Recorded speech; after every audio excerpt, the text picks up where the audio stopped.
नमस्कार, मैं हूँ अरुणेश कुमार और हम जो रिसर्च कर रहे हैं अपने पीएचडी के लिए जिसका टॉपिक है TV journalism in the age of smartphones an analysis with reference to mojo.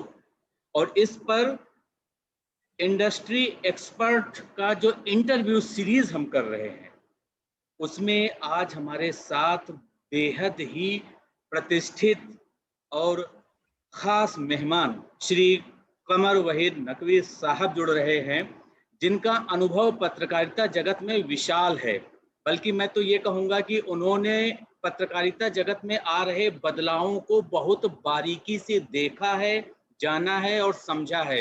वो प्रिंट मीडिया में भी लंबे समय तक रहे हैं और जब टीवी मीडिया नया नया हमारे इंडिया में आया था 90s में, उसके भी वो जानकार रहे हैं, कितना प्रभाव पड़ा। और आजकल डिजिटल मीडिया का दौर है, मोबाइल जर्नलिज्म पर हम बात कर रहे हैं, तो इस पर भी उनकी बारीक नज़र है। तो बहुत बहुत आभार और बहुत बहुत धन्यवाद अपना समय हमें देने के लिए सर।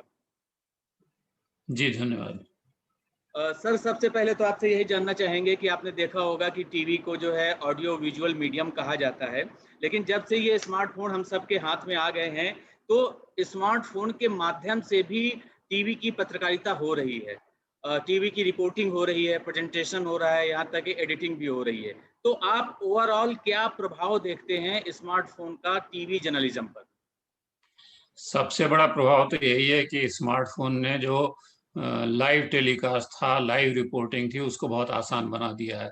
मैं जब टेलीविजन में नया नया आया था, उस समय सी बैंड की ओबी होती थी और बहुत लंबी चौड़ी बस पे वो ओबी रखी जाती थी। बहुत पैसे उसमें लगते थे, बहुत महंगा था। और इक्का दुक्का कुछ कोई जो है टीवी कंपनियां देश में थी जिनके पास ऐसी बड़ी ओबी थी।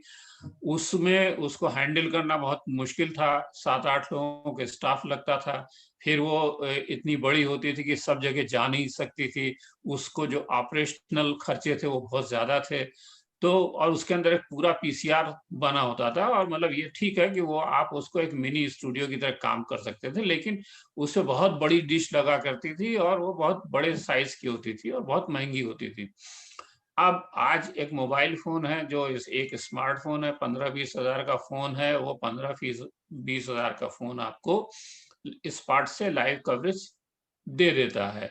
तो इसलिए जो टीवी में जो लाइव कवरेज हुई हो रही है, उ उसमें जो बढ़ोतरी हुई है काफ़ी, वो बढ़ोतरी के पीछे एक कारण ये है कि मोबाइल के वजह से कास्ट घट गई है, लागत घट गई। वरना आम तौर पे जैसे जो प्रेस कॉन्फ्रेंस वगैरह होती थी, उनमें बहुत सी प्रेस कॉन्फ्रेंस लाइव नहीं करते थे, रिपोर्टर जाता था, शूट करके लाता था, उसके बाद पे आके आप एडिट करते थे। अभी आप ये कि आप कहीं से भी किसी गली से, किसी मकान से, किसी नुक्कड़ से आप लाइव कर सकते हैं। इवन आप गाँव से लाइव कर सकते हैं, क्योंकि 4G कनेक्टिविटी देश में बहुत सारी जगहों पे है उपलब्ध।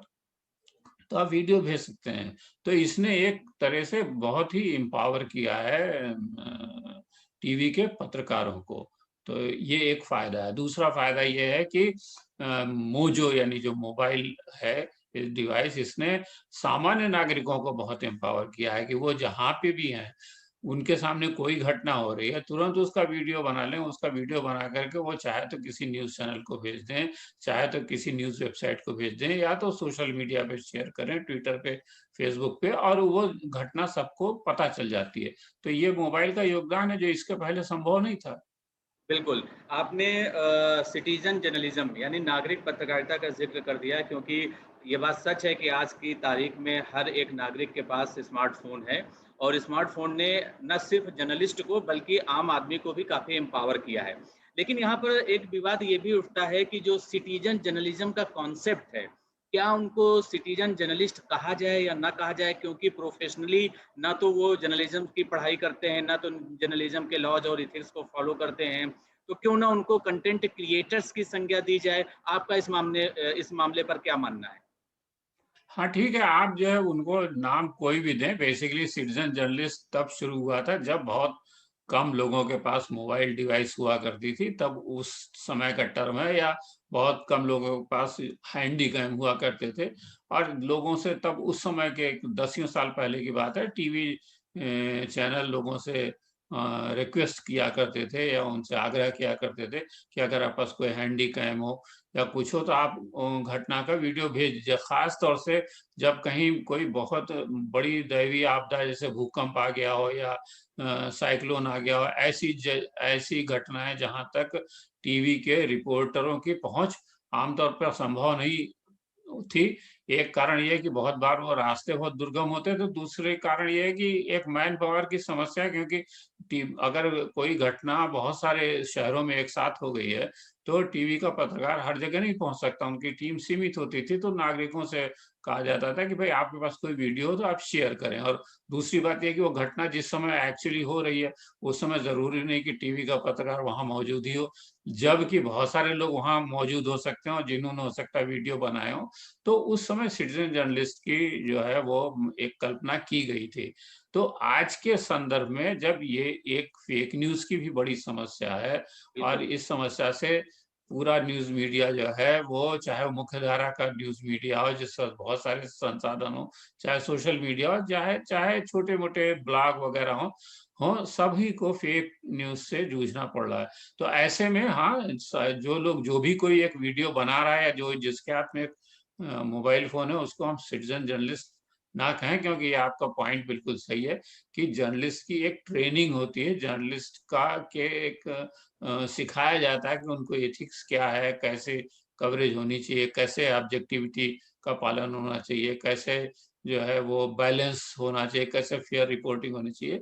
तो ये सब मानदंड नहीं होते तो हम ये कह सकते हैं उनको कंटेंट क्रिएटर कह बिल्कुल, सकते हैं, यानी इसमें कोई दो यानी राय हम उन्हें कंटेंट क्रिएटर्स कह सकते हैं, क्योंकि जो सिटीजन जर्नलिज्म का कॉन्सेप्ट है ना, अगर दूसरे प्रोफेशन में हम देखें तो सिटीजन लॉयर नहीं होते, सिटीजन डॉक्टर नहीं होते, तो इस तरीके से हम उनको कंटेंट क्रिएटर्स कह सकते हैं। लेकिन उनकी भूमिका बहुत महत्वपूर्ण है, क्योंकि वो कहीं न कहीं, सब कोई कहीं न कहीं कोई न कोई नागरिक होता है। अगर कोई भी घटना या दुर्घटना हो रही है तो उसका वीडियो बना करके वो अपने किसी भी मीडिया ऑर्गेनाइजेशन में भेज सकता है या वो अपने सोशल मीडिया प्लेटफॉर्म पे डाल सकता है। मेरा अगला सवाल ये था कि आपने मोजो के पॉजिटिव पॉइंट्स बताए। अब आपने देखा होगा कि जब से एनडीटीवी ने खास तौर पर, विशेष तौर पर मोजो के कॉन्सेप्ट को बहुत बड़े लेवल पर अपनाया है और सबसे पहले अपनाया है, तो उसका एक साइड इफेक्ट या ड्रॉबैक ये भी कह सकते हैं कि वहां पर कई कैमरा पर्सन्स को निकाला गया है और धीरे धीरे ये प्रक्रिया बाकी के टीवी न्यूज चैनलों में भी हो रही है। तो आप इसको कैसे देखते हैं? क्या ये सबसे बड़ा ड्रॉबैक है या चैलेंजेस क्या हैं मीडिया ऑर्गेनाइजेशंस के सामने? देखिए, जब भी कोई टेक्नोलॉजी आती है तो उस टेक्नोलॉजी आपको अवसर देती है कि आप उस टेक्नोलॉजी के हिसाब से अपने आप को बदलिए। और ये जो चिंता है, ये जो कंसर्न है, ये हर बार जब कोई टेक्नोलॉजी आती है तो ये उठाया जाता है। खासतौर से मैं आपको 90 के दशक की बात बताऊं, जब बिल्कुल। न्यूज रूम में कंप्यूटर्स को भेजा गया या पूरे देश में कंप्यूटर्स को बढ़ावा दिया जाने लगा, और तब जितनी भी ज्यादातर जो है यूनियनें जो है, लेबर यूनियनें देश की, चाहे वो किसी भी राजनीतिक विचारधारा के रही हो, सब ने एक स्वर से विरोध किया था कि ये कंप्यूटर नहीं नहीं आना लाया चाहिए। जाना चाहिए। इससे जो है वो देश में बड़ी भारी बेरोजगारी आएगी, हमारे यहाँ लोगों के पास खाने का पैसा नहीं है और इतने बड़े पैमाने पर बेरोजगारी आएगी, लोग बेरोजगार होंगे तो उनका क्या होगा। तो ये कंप्यूटर का विरोध करीब करीब सभी विचारधारा के लेबर यूनियनों ने किया था। जी। लेकिन अगर आज आप देखें कि तो बिना अगर कंप्यूटर वो के काम नहीं चल सकता किसी अगर भी फील्ड में। कंप्यूटर को उस समय मना कर दिया गया होता है कि नहीं कंप्यूटर नहीं आएगा, तो आज हमारी क्या हालत होती।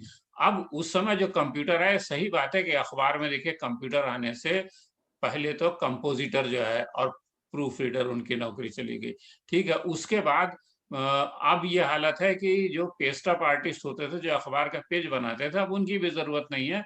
वो जो पत्रकार है, जो जर्नलिस्ट है, वो खुद ही जो है खबर लिख लेता है, एडिट कर लेता है, फोटो का रीसाइजिंग कर लेता है और पेज भी बना देता है।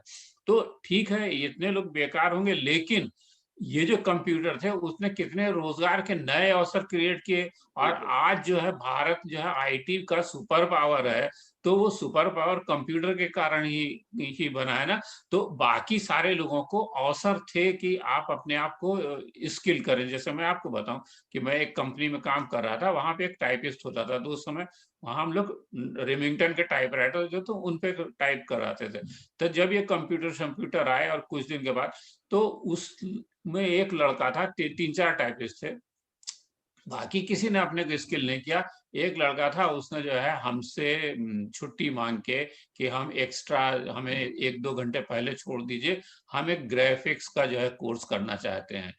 तो उसने ग्राफिक्स का कोर्स किया, 6-7 महीने लग करके आज वो एक बढ़िया ग्राफिक डिजाइनर है। अदरवाइज बाकी जो सारे लोग टाइप करते रह गए, तो अब बिल्कुल। उनके सामने दिक्कत है। तो ये हम कह रहे हैं कि टेक्नोलॉजी आपको अवसर देती है, आप उस अवसर के अनुरूप अपने को बदलिए, तो ठीक है। तो इसी प्रकार जो जैसे कैमरामैन है, तो जब ये आज तक चैनल लॉन्च हुआ था, तो आज तक चैनल लॉन्च होने के समय एक ट्रेनिंग दी गई थी। उस ट्रेनिंग में जो कैमरामैन थे, या जो वीडियो एडिटर थे, या जो ग्राफिक डिजाइनर थे, उनको भी बेसिक जर्नलिज्म की ट्रेनिंग दी गई थी कि अगर आपको कॉपी लिखनी है तो कैसे लिखेंगे, अगर आप किसी जगह पे हैं वहां से रिपोर्ट करना है तो कैसे करेंगे, पीस टू कैमरा करना है तो कैसे करेंगे। तो बहुत से लोगों को सिखाया गया, और उसमें बहुत से लोगों ने, जैसे बहुत कुछ कैमरामैन को मैं जानता हूँ जिन्होंने इसको सेंस कर लिया बहुत पहले कि हो सकता है कि कैमरामैन की नौकरी पे दिक्कत आए, तो वो अपने आप को उन्होंने बदल लिया, वो वीडियो एडिटर हो गया, और उनमें से कई कई कैमरामैन आज बहुत अच्छे वीडियो एडिटर है। तो ये निर्भर करता है लोगों पर कि अगर आप टेक्नोलॉजी जो आ रही है आप उसको रोक नहीं सकते, आप बिल्कुल। उसके हिसाब से अपने आप को तैयार कर लीजिए और अपने बिल्कुल, आप को यानी बदल अगर लीजिए। कैमरा पर्सन चाहे तो वो अपने स्किल्स को इम्प्रूव करके रिपोर्टर बन सकता है, मोबाइल जर्नलिस्ट बन सकता है। इस जी हाँ, तरीके जी से हाँ। उसका फ्यूचर ब्राइट होगा। बिल्कुल सही पॉइंट आपने कहा। आगे बढ़ते हैं और आपसे बात ये करते हैं सर कि आपने वो दौर भी देखा है कि जब हमारे इंडिया में सिर्फ़ और सिर्फ़ प्रिंट मीडिया का बोलबाला हुआ करता था और लंबे समय तक बोलबाला रहा। लेकिन 90s में 1990 के दशक में जब टीवी मीडिया आया, तो आप उसके बहुत अच्छे से साक्षी रहे हैं, आपके सामने ही सारे बदलाव हुए हैं। तो ऐसा कहा गया था कि अब कोई न्यूज़पेपर तो पढ़ेगा नहीं, क्योंकि अब सारी खबरें तो आज की खबरें आज ही दिख जाएँगी, ऊपर से विजुअल्स भी दिखाई देंगे। लेकिन इसके बाद भी ये थ्योरी कहीं न कहीं असफल साबित हुई और आज भी न्यूज़पेपर पढ़ने वाले लोग हैं। क्या अब आपको ऐसा लगता है कि मोजो आ जाने के बाद, जो ट्रेडिशनल टीवी जर्नलिज़्म है, वो उसके लिए वरदान साबित होगा या अभिशाप? देखिए, ये जो है डिपेंड करता है, क्योंकि जो टीवी है, मुझे नहीं लगता कि जैसे आप अखबार को रिप्लेस नहीं कर सकते, वैसे आप टीवी को रिप्लेस नहीं कर सकते। तो ये जो भविष्यवाणियाँ थी कि अखबार खत्म हो जाएँगे, वो नहीं हुई। बहुत से अखबार खत्म हुए, इसमें कोई दो राय नहीं, बंद हो गए, कम हुए, लेकिन फिर भी अखबार हैं, और अखबार अभी रहेंगे शायद कुछ सालों तक, ऐसा नहीं कि वो नहीं रहेंगे। क्योंकि ऐसा होता है कि एक आदत की बात होती है, जैसे जो लोग बचपन से अखबार पढ़ते बड़े हुए, वो अपने जीवन भर अखबार ही पढ़ते रहेंगे। जो बिल्कुल। नई पीढ़ी है, जिसने अखबार को हाथ में नहीं लिया, जो खबरों को अपने मोबाइल पे ही देखती है, वो अखबारों को हाथ नहीं लगाएगी, अभी भी नहीं लगा रही है, और जब वो बड़ी होगी तब भी नहीं लगाएगी। तो अगर ये जो जनरेशनल चेंज होता है, इसमें जो है बहुत सारी चीज़ें छूट जाती हैं। ज़ाहिर-सी बात है कि आप जब हम लोग छोटे थे, तो जो फ़िल्मों में जो गाने होते थे, वो गाने की, और जो जो नृत्य के सीन होते थे, वो बिल्कुल दूसरे तरीके से होते थे, आज बिल्कुल दूसरे तरीके के बिल्कुल होते दूसरा हैं। तरीका है, तो जी। तो आज की जनरेशन को आप वो गाने सुनाओ तो उनको अच्छे नहीं लगेंगे, और मेरे को आज के जनरेशन के गाने अच्छे नहीं लगते। तो ये तो जनरेशन का एक सवाल है, और वो जो आदतें हैं वो आपकी पीढ़ी के साथ-साथ चलती जाती। तो लेकिन टीवी की क्या है, जैसे टीवी जो है वो रिलैक्स व्यूइंग का माध्यम हो गया, यानी जब आप पास कोई काम नहीं हो, आप आए घर पे शाम को पूरा दिन काम करके, अब आप सोचते हैं कि ठीक है, हम अपने कमरे में बैठ के 1-2 घंटे रिलैक्स करें, तो कुछ खबरें आराम से देख लें, कुछ पैनल डिस्कशन आराम से सुन लें, कुछ जो है वो एंटरटेनमेंट के कार्यक्रम भी देख लें, जैसी जिसकी पसंद है। तो 1-2 घंटे लोग अपना आराम से टीवी पे बिताना चाहते हैं। तो जो टीवी का देखने का जो विज़ुअल जो आनंद है, वो मोबाइल पे नहीं आ सकता। ये समझ लें मोबाइल का, लेकिन जो एडवांटेज है कि मोबाइल प्राइवेट व्यूइंग है, टीवी प्राइवेट व्यूइंग नहीं है। बिल्कुल। आपके घर में आप प्राइवेट हो, लेकिन घर में 4 लोग हैं तो लोगों को पता है कि आप क्या देख रहे हो टीवी में। बिल्कुल। लेकिन मोबाइल पे आप कुछ भी देख रहे हो, तो वो बाकी 3 लोगों को नहीं पता चलेगा कि आप क्या देख रहे हो, खास तौर से अगर आपने ईयरफ़ोन हाँ, लगाए हुए बिल्कुल हैं, सही है। आप क्या देख रहे हो। और दूसरी बात है कि टीवी को आप घर के हर जगह पे नहीं ले जा सकते हो, मोबाइल को आप घर के हर जगह में ले जा सकते हो, बाथरूम तक में भी ले जा सकते हो। तो ये मोबाइल का एक अपना एक एडवांटेज है। लेकिन जो टीवी है, टीवी का जो स्क्रीन है, बड़ा स्क्रीन है और आप उसको देखने की डायनामिक्स बिल्कुल दूसरी है कि आप बहुत ही आराम से रिलैक्स उसमें देखते हो। तो और मोबाइल को आप जो है बहुत ज़्यादा देर तक नहीं देखते हो। अब जल्दी में बहुत सारी चीज़ें जो देख ली, क्योंकि मोबाइल ज़्यादा थकाता है, टीवी नहीं थकाता। आप आपकी आँखों को टीवी थकाता नहीं है, लेकिन मोबाइल पे आप देखेंगे तो मोबाइल पे आप थकते जल्दी हो वीडियो देखने पे, और उतनी डिटेलिंग आती नहीं, छोटा वीडियो होता है। बिल्कुल।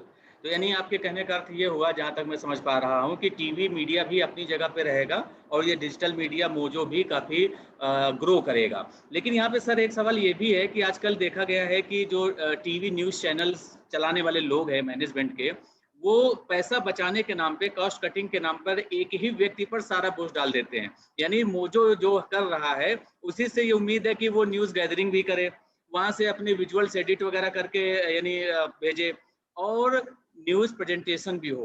तो आपको क्या लगता है इस कॉन्सेप्ट में कितना दम है कि वन मैन आर्मी बना रहे हैं और मोजो का यूज़ न्यूज़ गैदरिंग में ज़्यादा बेटर हो सकता है, या आपको लगता है कि न्यूज़ एडिटिंग और न्यूज़ प्रेजेंटेशन यानी एंकरिंग में भी हो सकता है?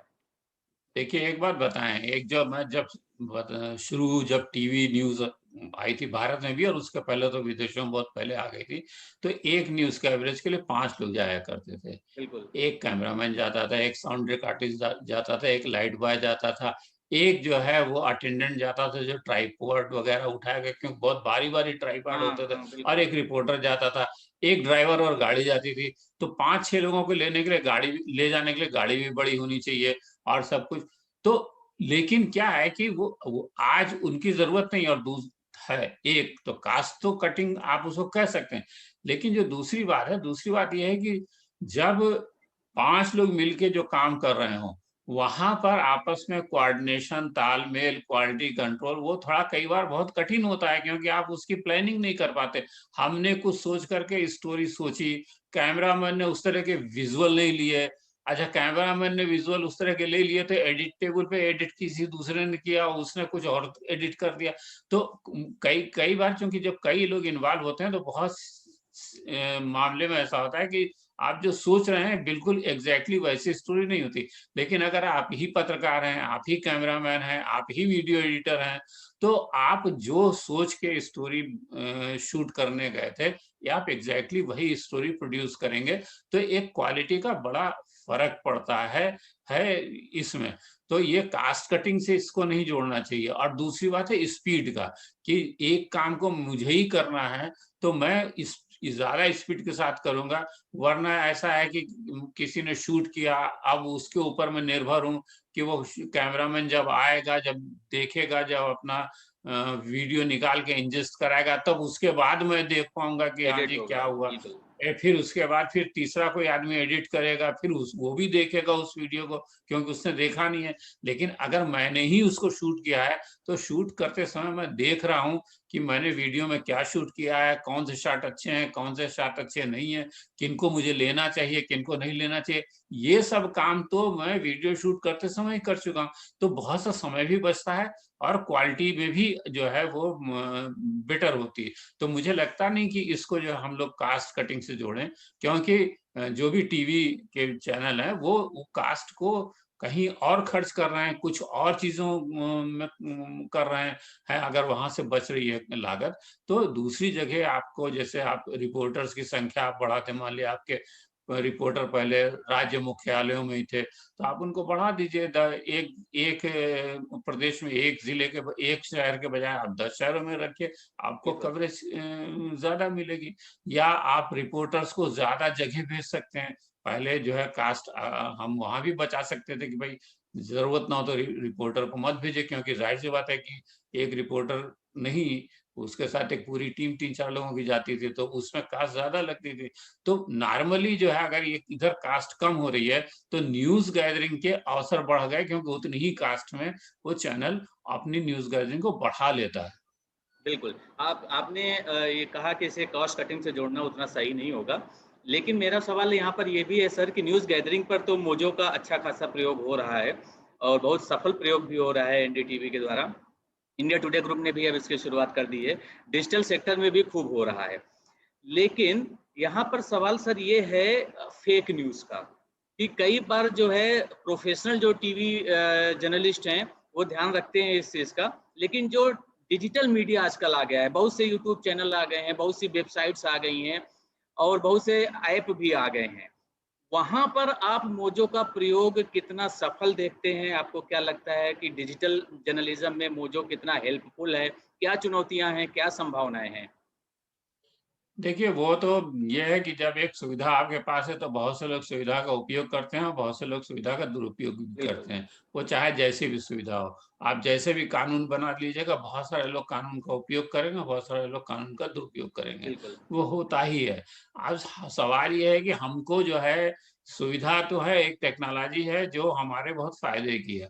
अब इस टेक्नोलॉजी का जो लोग दुरुपयोग कर रहे हैं, वो किस प्रकार कर रहे हैं, उसको किस प्रकार रोका जाना चाहिए, इसके बारे में ज़रूर बात होनी चाहिए। उसके बारे में बात यही है कि चूँकि हमारे यहाँ इस चीज़ को लेकर के लोग सीरियस नहीं है, सरकारें भी सीरियस नहीं है और मीडिया के लोग भी सीरियस नहीं है, और जिस बात को मैं बहुत समय से कहता आ रहा हूँ कि आज के समय में जो कंटेंट के रेगुलेशन का जो मामला है, वो कोई इन बड़ी सक्षम, सशक्त, इंडिपेंडेंट सरकारी हस्तक्षेप से पूरी तरह मुक्त कोई ऐसी जो है रेगुलेटरी रेगुलेटरी अथॉरिटी हो। अथॉरिटी बने जो कि इन सब चीजों पर नजर रखे। और मैं आज के समय में मैं अलग अलग तरह की रेगुलेटरी अथॉरिटी की का बिल्कुल समर्थन नहीं कर रहा हूँ, क्योंकि जैसे प्रेस काउंसिल है उसका डोमेन खाली प्रिंट है, उसका टीवी वगैरह में कुछ सेल्फ रेगुलेटरी अथॉरिटी बनी हुई है, एक न्यूज ब्रॉडकास्टिंग स्टैंडर्ड्स अथॉरिटी जो एनबीए की है, और एक दूसरी जो है वो अर्णब गोस्वामी का एक संगठन है, न्यूज ब्रॉडकास्टिंग फेडरेशन, एक उसकी बनी हुई है, उनके कुछ कुछ चैनल उसके मेंबर हैं। ठीक है, अब इसमें क्या हो सकता है कि अगर आप एक ही तरह के मामले पे हो सकता है दोनों सेल्फ रेगुलेटरी अथॉरिटी का व्यू अलग अलग हो, कि बिल्कुल, सेम कवरेज है लेकिन एक अथॉरिटी कहे कि ये गलत है, दूसरी अथॉरिटी कह सकते हैं कि बिल्कुल। नहीं हमारी राय में सही है। तो ये एक भ्रम होगा। दूसरी बात ये कि अब जितने भी आज अखबार हैं, जितने भी टीवी चैनल हैं, सबकी अपनी वेबसाइट है, सबके अपने यूट्यूब चैनल है, तो कन्वर्जेंस तो है। तो वो अब आप कहिए कि नहीं डिजिटल मीडिया के लिए कोई अलग होना चाहिए, प्रिंट के लिए कोई अलग होना चाहिए, टीवी के लिए कोई अलग होना चाहिए, तो इसमें एक तो जो है मल्टीप्लिसिटी से क्या होगा कि कंट्राडिक्टरी नाम्स आएंगे, कि वो एक कोई डिजिटल की अथॉरिटी कहे कि ये गलत है और टीवी की अथॉरिटी उसी कंटेंट कहे कि नहीं सही है। तो एक्चुअली कंटेंट को परिभाषित करने के लिए एक ऐसा ढांचा होना चाहिए जिस तरह के ढांचे पे हमारी न्यायपालिका काम करती है। एक सुप्रीम कोर्ट है और उसके नीचे बहुत सारे हाई कोर्ट हैं और उन हाई बिल्कुल, कोर्टों के नीचे बहुत सारे निचली अदालतें हैं। तो इसी तरह से जिला दिल्ली मतलब राजधानी केंद्रीय जगह से शुरू करके जिला स्तर तक कोई कंटेंट रेगुलेटरी मैकेनिज्म ऐसा होना चाहिए जो कि प्रिंट, टीवी और डिजिटल डिजिटल। तीनों और सोशल मीडिया तीनों के कंटेंट पे नजर रख सके और रेगुलेट कर सके, और न केवल रेगुलेट कर सके बल्कि जो दूसरा काम है कि पत्रकारों को प्रशिक्षित करना। तो बिल्कुल, चाहे वो पत्रकार स्ट्रिंगर हो, जिले के स्ट्रिंगर हो, चाहे जिसको अभी आपने सिटीजन जर्नलिस्ट का कंटेंट क्रिएटर किया, चाहे वो हो, चाहे बड़े संस्थानों में काम करने वाले पत्रकार हों, हमारे यहाँ मीडिया अपने पत्रकारों की मीडिया कंपनी अपने पत्रकारों की ट्रेनिंग पे लगभग कुछ पैसे नहीं खर्च करती हैं, बिल्कुल। बहुत ही कम, इक्का दुक्का कोई कंपनियां जो कभी कभार कुछ वर्कशॉप वगैरह करा लेती हैं, लेकिन ज्यादातर मीडिया कंपनियां अपने पत्रकारों के प्रशिक्षण पर एक ढेला भी नहीं खर्च करती। तो ये दोनों काम होना चाहिए। लेकिन सर सवाल तो आपने बहुत महत्वपूर्ण उठाया है और आपके जो सजेशन है ये भी बहुत सही है। लेकिन कई लोग ये कहते हैं कि जो टीवी का स्पेस है वो एक लिमिटेड है।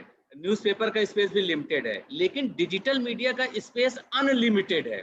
इसलिए उसको कंट्रोल कर पाना, उस पर रेगुलेशन अथॉरिटी को बैठा पाना थोड़ा मुश्किल सा है, बल्कि असंभव सा है। मेरा सवाल इसी से जुड़ा हुआ है। आपको पता है कि हमारे संसद में एक बिल अभी तक पेंडिंग है, मीडिया काउंसिल ऑफ इंडिया के माध्यम से, जिसमें सरकार पर ये आरोप लगते हैं कि वो चाहती है कि पूरी मीडिया को वो खुद कंट्रोल कर ले। लेकिन आपका जो आइडिया है बिल्कुल सही है कि हमें खुद बनानी चाहिए सेल्फ रेगुलेटरी अथॉरिटी, और हर एक मीडिया के लिए एक कॉमन अथॉरिटी हो। लेकिन सर ये अथॉरिटी बनेगी कैसे? क्योंकि यहाँ तो मीडिया नहीं में भी नहीं, एक रूपता नहीं है। सवाल तो ये है। देखिए ये कोई ऐसा नहीं कि अगर हम सोचेंगे नहीं मीडिया की जो कंपनियां हैं वो बना लेंगी, वो नहीं बना सकते हैं, क्योंकि उनमें आपस में बहुत लड़ाई झगड़े हैं। तो फिर और गवर्नमेंट उसका आएगी तो उसका फिर गवर्नमेंट पे हाँ, आरोप लगेगा कि नहीं भाई आपने नहीं, आप ऐसा कर ऐसा रहे हैं। ऐसा नहीं है, ऐसा नहीं है। आखिरकार देखिए संस्थाएं चलती ऐसी हैं। अब चुनाव आयोग है, जो मुख्य चुनाव आयोग, तो चुनाव आयुक्तों की नियुक्ति तो सरकार ही करती है। कभी कभी चुनाव आयोग को लेकर सवाल उठते भी रहते हैं, लेकिन बिल्कुल। बहुत बार नहीं भी उठते रहते हैं। और सेशन के आने हाँ, के टीएन समय सेशन के सेशन टाइम में में तो बहुत ही जो जो बेहतरीन जो काम किया जो उन्होंने। और उसके बाद से बहुत सारे जो है चुनाव आयुक्त आए, उन्होंने बहुत अच्छा चुनाव आयोग को मैनेज किया। हाल के कुछ सालों में जरूर दिक्कतें दिख रही हैं, तो लेकिन ये दिक्कतें तो हैं, पर मोटे तौर पे चुनाव आयोग का जो भी योगदान है या चुनाव आयोग का जो काम है, आप उसको रिजेक्ट नहीं कर सकते, बिल्कुल। खारिज नहीं कर सकते। उसमें जो कमियां हैं उनको उनको उठाते रहे, उनको दूर करने के लिए प्रयास करें।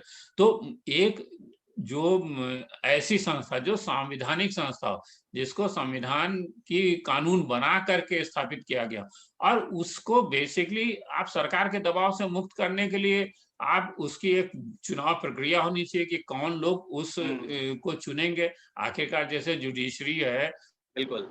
उसमें भी जो कॉलेजियम सिस्टम है और सारी चीजें, ऐसी व्यवस्था हम वहां पे भी कुछ कर सकते हैं। दूसरी तरह से उनको फाइनेंशियली कैसे वायबल बनाए, फाइनेंशियली वायबल बनाने का तरीका है बहुत आसान, कि जितने भी प्रिंट के अखबार हैं या टीवी चैनल है या वेबसाइट हैं, उनको हर साल एक नॉमिनल फीस उस अथॉरिटी को देनी चाहिए, हाँ, कि रजिस्ट्रेशन फीस जिससे टाइप का। हाँ हर साल एक फीस देनी चाहिए, जिससे उनका खर्चा चलता रहे।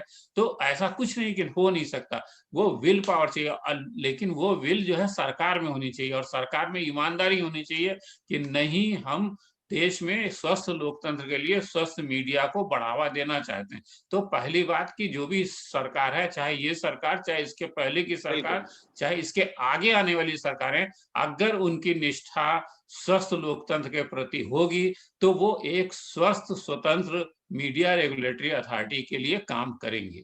लेकिन वर्तमान संदर्भ में अगर देखा जाए सर, तो आपको लगता है कि निकट भविष्य में ये, हमारा भी यही सपना है और आपका भी यही सलाह है, तो ये क्या सच हो पाएगा? निकट भविष्य में आप देखते हैं कि इस तरीके से कोई मीडिया देखिए रेगुलेटरी ऐसा अथॉरिटी बन ऐसा पाएगी? देखिए ऐसा है कि मनुष्य जो है हमेशा जो है वो चेंज के लिए आगे बढ़ता है, चेंज के लिए प्रयास करता है। बहुत से चेंज हैं जो जल्दी हो जाते हैं, बहुत से चेंज जो नहीं होते। अब जैसे लोकपाल का मामला है, लोकपाल बिल की मामला 1960 से उठ रहा था, होते-होते बन गया। बनने के बाद भी लोकपाल की एक संस्था तो बन गई, लेकिन उसका काम क्या हम में से किसी को कुछ पता नहीं है। बिल्कुल। लेकिन फिर भी आप देखें कि करीब-करीब 60 साल लगा लोकपाल को अवतरित होने में। तो इसी तरह से प्रसार भारती, कहा गया कि हम बीबीसी के मॉडल पे दूरदर्शन को एक ऑटोनोमस मामला लटका रहा। उसका तो बन भी गई प्रसार भारती, लेकिन दूरदर्शन तो ऑटोनोमस नहीं हुआ। तो बिल्कुल। लेकिन इसका मतलब ये नहीं कि हम अपनी लड़ाई छोड़ दें। दूसरी बात है कि इस सब मामले में हम केवल इसी सरकार को क्यों पिन पॉइंट करें? बिल्कुल। इसके पहले की तमाम सरकारें रही हैं, दूसरे दलों की भी सरकारें रही हैं। उन्होंने उनके पास बहुत सारे अवसर थे इन सब चीज़ों को ठीक करने के, उन्होंने नहीं किए। तो ये सरकार अगर नहीं कर रही, तो केवल मैं इसी सरकार को तो थोड़ी दोष ब्लेम कर सकता हूँ। और इसलिए मैं कह रहा हूँ कि हो सकता है कि आगे आने वाली सरकारें करें, और उनकी उनसे भी हमें ये मांग उठाते रहना पड़े। क्योंकि अभी जो बात आप कह रहे हैं, ये जब यूपीए सरकार थी, मनमोहन सिंह की सरकार, और 2006-7 में टीवी के कंटेंट के रेगुलेशन की बात हुई थी, तब भी हम लोगों ने यही कहा था कि ऐसा होना चाहिए। सरकार ने नहीं माना, क्योंकि सरकार जो है अपने हाथ में इस एक प्रकार से जो अभी जो व्यवस्था है उसमें अंतिम जो रेगुलेशन है वो सरकार के हाथ में है। वो अपने हिसाब से कभी भी किसी चैनल को निर्देशित कर सकती है कि आपका कंटेंट खराब है।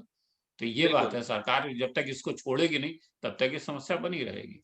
हाँ, लेकिन अभी इसमें विवाद भी होने लग जाते हैं ना। इलेक्ट्रॉनिक मीडिया मॉनिटरिंग सेंटर है, अभी नए आईटी के रूल्स आए हैं, तो सरकार पर तो दबाव बनने लगता है, विवाद भी होने लगता है कि सरकार जो है मीडिया की स्वतंत्रता का गला घोटना चाहती है। लेकिन आपने नहीं नहीं, बिल्कुल वो तो सही कहा। वो जी, हाँ, वो इसलिए करना चाहते कि सरकार वो ईमानदारी के साथ नहीं कर रही ना। जो आईटी रूल आए हैं, वो आईटी रूल, भाई आईटी रूल पे सवाल इसीलिए उठ रहा है कि भाई अंतिम जो है कमान सरकार अपने हाथ में रखना चाहती है कि भाई ठीक है, आप सेल्फ रेगुलेटरी अथॉरिटी बना लीजिए।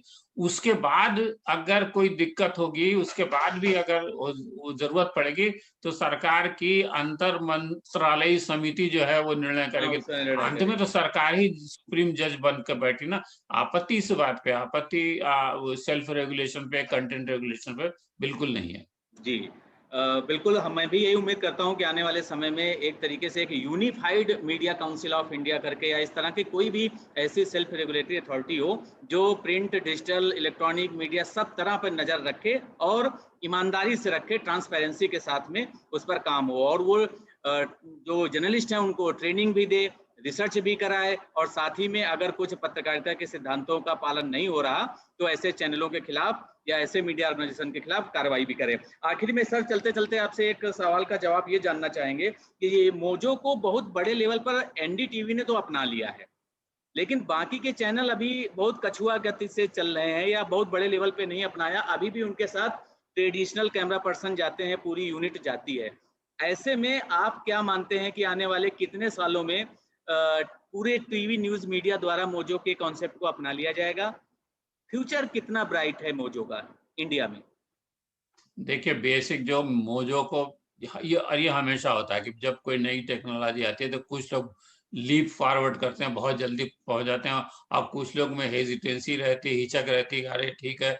क्योंकि क्या है कि मनुष्य का स्वभाव है कि वो जो परिवर्तन को रेजिस्ट करता है, कि परिवर्तन को स्वीकार नहीं करना चाहता। अब कुछ लोग हैं जो परिवर्तन के लिए एकदम लालायित रहते हैं, तुरंत आगे बढ़ते हैं। तो बाद में जो लोग परिवर्तन को रेजिस्ट कर रहे होते हैं, वो भी उनके साथ पीछे जुड़ते हैं, क्योंकि देखते हैं कि सभी लोग उसी तरफ जा रहे हैं।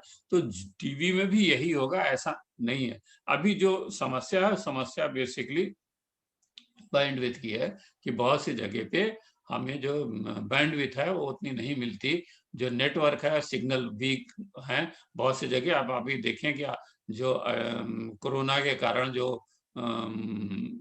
ऑनलाइन क्लासेस चल रही, तो बहुत सी जगहों से हम तस्वीरें देख रहे हैं कि कोई बच्चे जो हैं पेड़ पे चढ़ करके मोबाइल बिल्कुल। लिए हैं, हाँ, या कोई नेटवर्क नहीं आ पहाड़ी पे रहा। चढ़ के, हाँ, कि सिग्नल नहीं आ रहा। तो अगर सिग्नल की ये समस्या रहेगी तो कोई रिपोर्टर वहां से कैसे जो है अपना लाइव रिपोर्टिंग कर सकेगा।